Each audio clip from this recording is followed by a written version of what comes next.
ॐ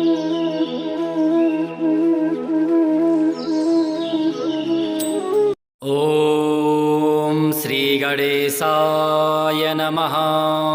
अथ श्री द्वादश ज्योतिर्लिङ्गानि सौराष्ट्रे सोमनाथं च श्रीशैले मल्लिकार्जुनम् उज्जन्यां महाकाल ओङ्कारममलेश्वरम् परल्यां वैद्यनाथं च डाकिन्यां भीमशङ्करं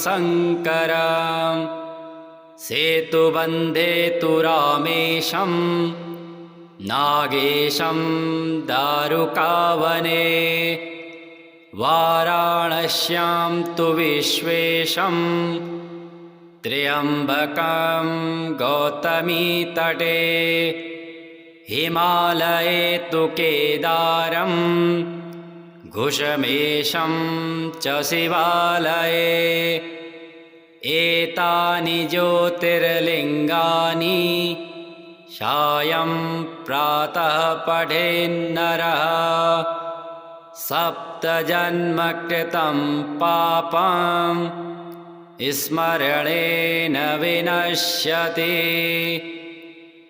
एतेषां दर्शनादेव पातकं नैव तिष्ठति कर्मक्षयो भवेत्तस्य यस्य तुष्टो महेश्वरः।